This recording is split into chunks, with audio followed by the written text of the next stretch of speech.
Hi, it's Kylie Coo. Welcome to my studio. Today I'm going to be making some masterboards for some mass make projects that I want to do. I'll be using two pieces of mixed media paper. These are A3 size, which is around about 16.5 inches by approximately 11.75 inches. These masterboards will be mixed media using stencils, acrylic paint and acrylic inks. And I'm starting here with a Mars Black, and this is a technique I like to do to get a layering effect in. So I'm just adding a bit of water to that paint just to kind of loosen it up a little bit more. I'll mix it in with the brush just to get the water mixed in. As I say, I just want it to be a little bit looser. And I am going to start with a stencil, and the stencil I am using today on this particular page is called Happy Stream. It's an 8x10 stencil, although it's available in other sizes, and this was designed by Myriam of Art Curious by MNW and is available through PM Artist Studio. So just to show you here, I have taken the stencil up higher than my paper and further over to the side than my paper. Because I'm going to be making a number of projects from these masterboards, I want to make sure that I get right to the edges. So there's nothing worse than, in my opinion, something just being kind of in the middle of the page and not going off the page. It looks more natural.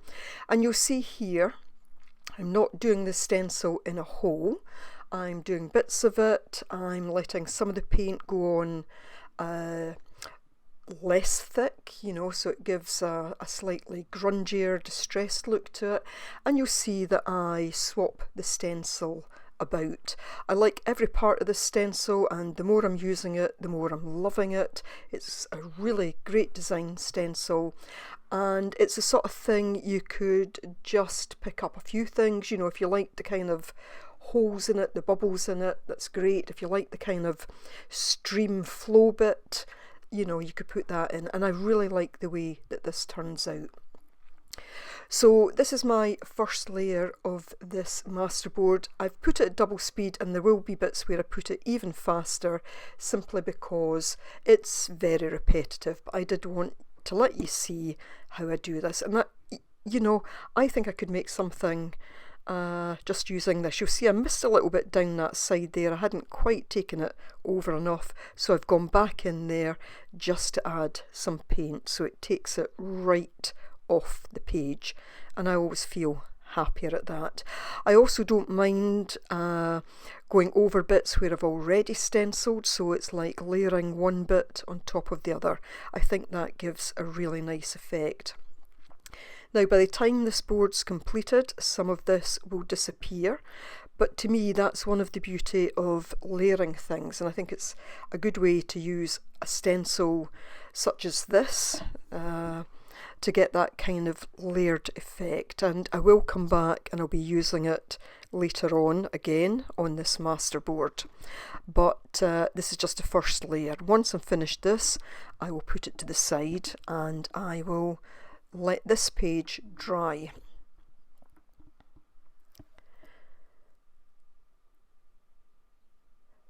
So I bring out another page exactly the same. This isn't a terribly heavy weight. I can't remember the exact weight of this, but it's not too heavy. So I'm now using a burnt umber, and I'll actually mix it in with a little bit of the black that's still on my palette there, just to darken it up a little bit. So yeah, it's not a terribly heavy paper, so probably by the time I come to make what I want to do with these, I will possibly mount it on another piece of paper just to thicken them up. So this time I'm going to use the Mosaic Circles set of 3. I think it's a PM Artist Studio design, and I got them from PM Artist Studio. Now, I am not sponsored by them, I'm not an affiliate of them, so I'm showing these because I like their products, not because I might potentially earn money from the products. I love the products. They're good quality, and you know, I love the range of designs that they have. There is a discount code. If you've not used my discount code before and you see something you like, then you know, by all means you are free to use that discount code.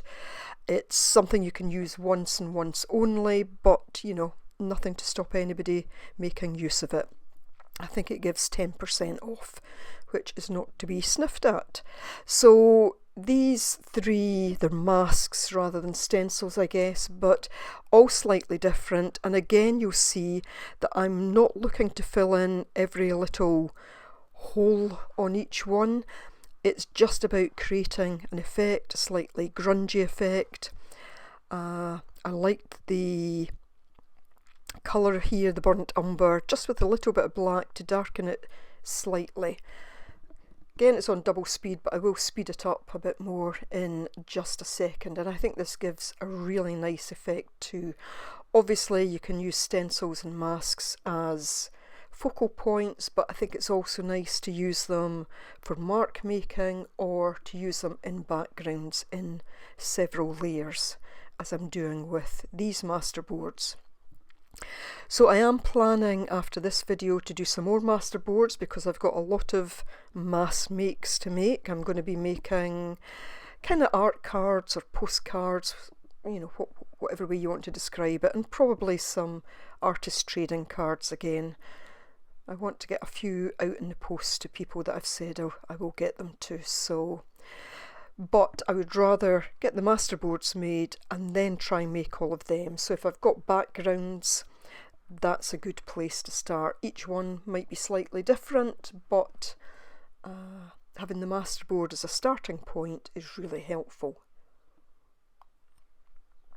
This is a technique I've used before, and you know, I've done the kind of masterboard type thing for years.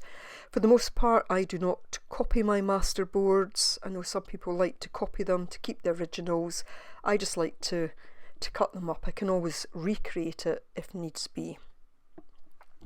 So that one's now off to the side to dry, and I bring back this one. So I'm now going to add some acrylic ink. So I've got this muted green and muted turquoise, both by Liquitex.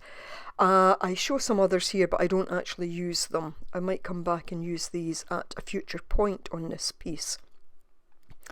Now, this piece of mixed media paper did not have any gesso on it.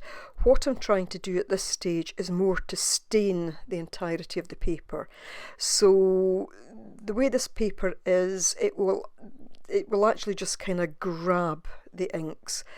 You'll see I spray it in a minute to try and spread it out a bit. It doesn't spread in the same way that it would if I had some sort of gesso down there or whatever. So I'm taking my brush now just to spread it out a bit more. I like the fact that I've got those darker stains. That was the effect I was looking for. I didn't want it to be just an even coat on this.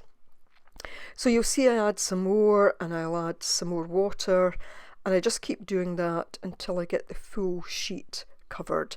So a mix of the muted green and the muted turquoise, and I thought these colours went well with this particular stencil. To me, the stencil, well, I see different things depending on the colours I'm using with it, to be honest, but this time it felt as if it had a bit of a kind of water-based look to it.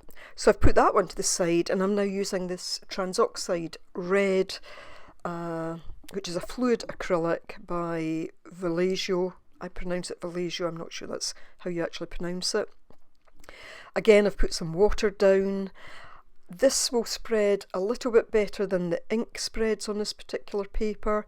I'm getting in there quite quickly with a lot of water on my brush and just spreading it out. Again, I want to cover this completely.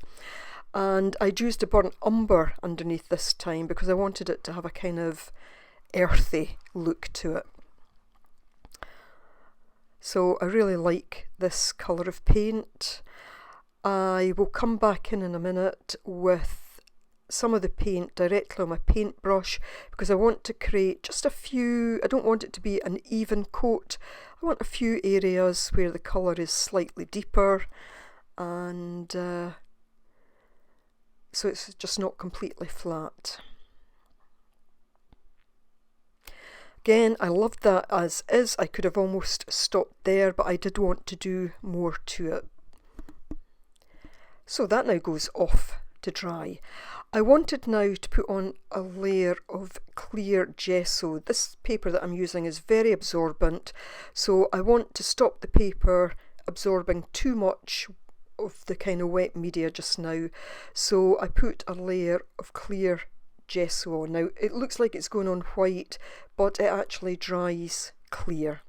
It's useful being able to see it as white as you put it on so you can see where it goes on.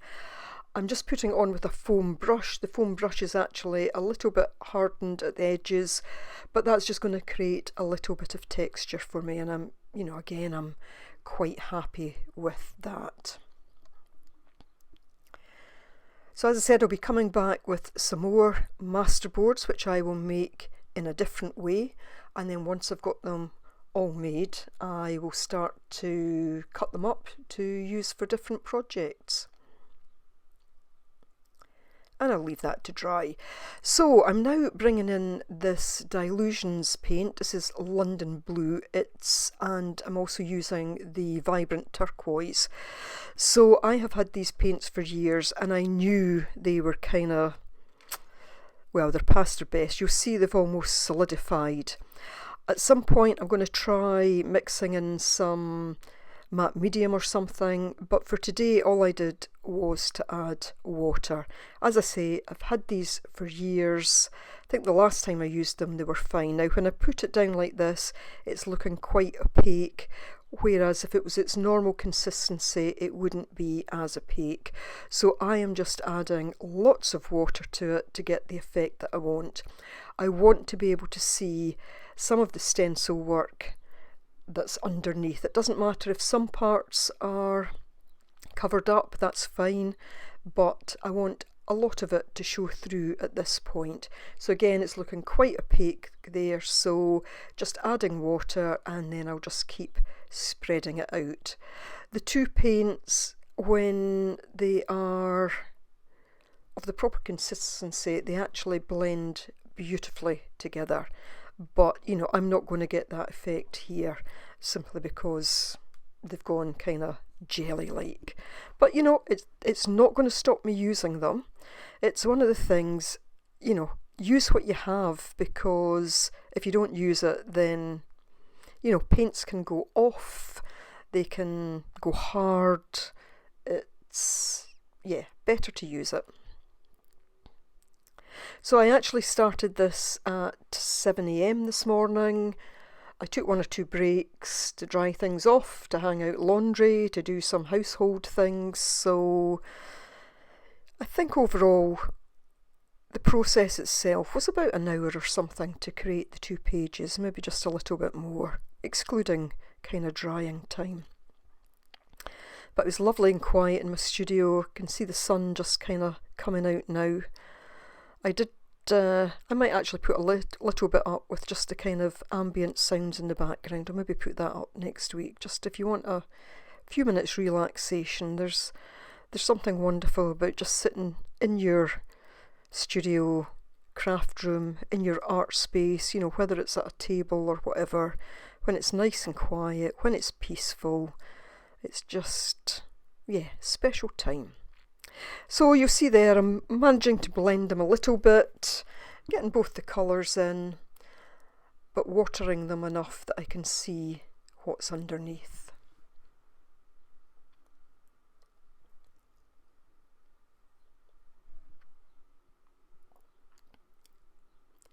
These paints alone, you could use several layers if they were in their kind of proper state. I could even go in at this point and do the kind of technique where you put the stencil over and then use water to lift the paint back out.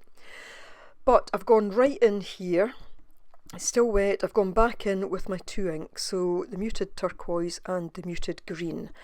And I'm going to add lots of water to this. And really all I want to do here is to move it about the page. I'll come back in a moment and I'll add more ink. And I just let it run about, up and down, from side to side.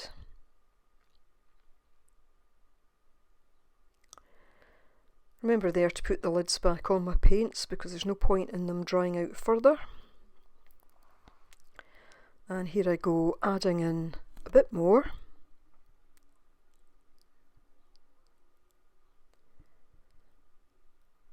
I do love to work with inks, and I'm hoping to do some more of that soon, to make some more videos showing it. I've used them a lot on my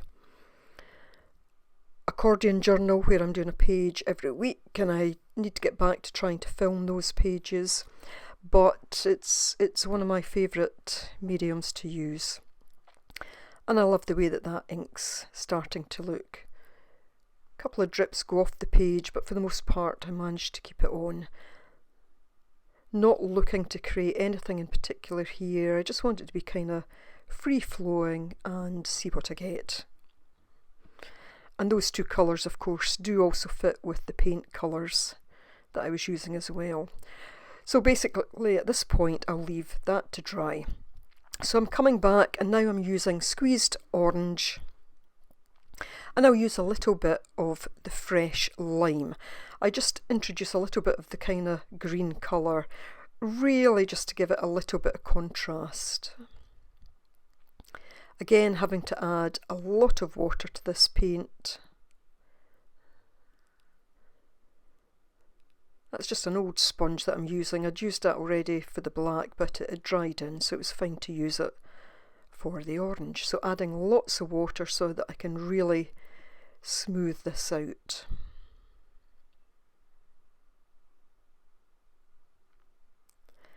And again, looking to have some of the background show through, but also it's a way of kind of knocking it back a bit. For me, mixed media is really about the layers and building up layers, and it really is a favourite part of my process, just building layer upon layer upon layer. So the green is not making a lot of difference there because when it's well diluted, there's not a lot of colour left in it. I dilute it that much, but there's sufficient that it just shows up a little. I like that bit there, it was a little bit brighter, so I do go back and add a couple of bits more here and there.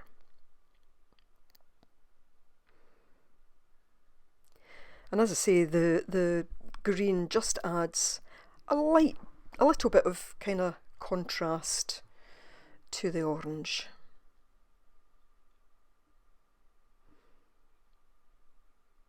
There you see me going back in, just adding a couple of bits more of the green.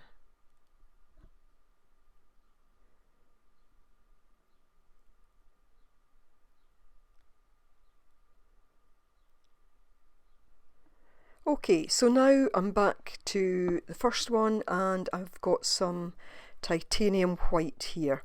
And again, I'm going to use the same stencil and I'm just going to use the white through the stencil. Same technique as I used at the very start, but this time just with white. I thought about using silver, and possibly at some point I'll come back in and add some silver to this, but I opted for white in the end. I think because I saw this as being kind of water-like, I was almost thinking of the kind of sea foam and, you know, the white there. It's obviously just representational, it's not meant to look like that, it's just what I see when I look at it. But again, I'm going to be changing the stencil round about, upside down, side to side, whatever, and just picking out certain bits of it. And again, not looking for the paint to be terribly thick, some bits will be thicker than others, but getting a slightly distressed look to it. I like to use this kind of, I call it a pouncing method. Sometimes I use a proper stencil brush. Other times I'll just use a piece of sponge. It doesn't matter which. I enjoy this kind of way of using stencils, although I do like using them on the gel plate as well. And in fact, I did start a project, which is what I meant to bring you kind of part one of this week. I started a project. I filmed enough for 2 videos. In fact, I think it was on to possibly a 3rd video, and the project just seemed to go awry. I thought, oh no, this is now not going to work. However, I did have another look at it this morning, so I might yet try and save it. So I'm basically going to leave that one there now. That will be my masterboard. I've now pulled out this iridescent copper.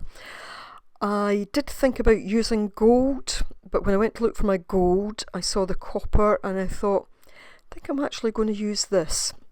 Now, I won't show you the entirety of my stenciling because I wasn't sure how much this would actually show up. I think it actually shows up a little bit on camera than it was showing up when I was actually sitting there doing it, but I thought it was quite hard to see against the background. So again, bringing in those 3 mosaic circles, I'm just going to use them randomly. Again, you'll see I take it off the page, so I don't want complete circles within the page. I want it to go off the page. You can just see it there. I'll hold it up in a minute and you'll see a bit more. Again, I will overlap them so that some of one appears on top of the other. And again, I'm not looking for it to be a perfect stencil, if you know what I mean, in terms of getting into every hole. I just want bits of it to be shown, just giving it that distressed look. So I moved then to the other side because I did realise it was slightly lighter at that side and might be seen a little bit better. And that's it, completed. And you can see the way the light hits that, and I think it's looking really good. So I'm liking that a lot. So that is really it for this video. I will bring another video as soon as I can with some more masterboards, and then I'll get on to making the actual project. So as always, I thank you for watching. If you made it to the end, fantastic, thank you. I'll link some videos now. Bye for now.